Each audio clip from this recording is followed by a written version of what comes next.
ఈరోజు మహబూబాబాద్ అతిపెద్ద గిరిజన జిల్లా అయిన మానుకోటలో గత 2 సంవత్సరాలుగా పనిచేసిన అద్వైత్ కుమార్ సింగ్ అనే కలెక్టర్ దాదాపుగా 10 సంవత్సరాలు ఈ గిరిజన జిల్లాను అభివృద్ధిలో వెనక్కి నెట్టారు.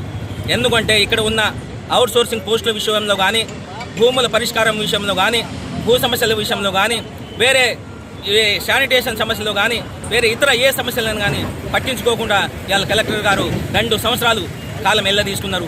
అదేవిధంగా అతనికి వచ్చిన 2 సంవత్సరాల కాలంలో సొంత కలెక్టర్ గారికి ఉన్న నిధులలో కూడా ఏ ఒక్క రూపాయి కూడా ఏ ఒక్క పేద వ్యక్తికి సాయం చేయకుండా వెనుకకు పంపించిన ఘనత ఓన్లీ కేవలం కలెక్టర్ అద్వైత్ కుమార్ గారికి దక్కింది. అందువల్ల ఇటువంటి కలెక్టర్ను గుర్తించి 2 సంవత్సరాలు మహబూబాను అభివృద్ధిలో వెనుకకు నెట్టిన 10 సంవత్సరాలు వెనుక నెట్టిన కలెక్టర్ గారిని ఇవాళ మహబూబాద్ నుండి ట్రాన్స్ఫర్ చేయడం పట్ల మహబూబాద్లో ఉన్నటువంటి గిరిజన ప్రజలు కానీ, బీసీ, ఎస్సీ, ఎస్టీ, మైనార్టీ ప్రజలు గారు అందరూ సంతోషం వ్యక్తం చేస్తున్నారు. దానికోసం గాను ఈరోజు అంబేద్కర్ సెంటర్ ముందు బాణసంచాలతోనూ బాంబులతో కాల్చుకుంటూ స్వీట్లు పంపిణీ చేసుకుంటూ ఇవాళ సంతోషం వ్యక్తం చేసుకుంటూ హర్షం వ్యక్తం చేస్తున్నాం.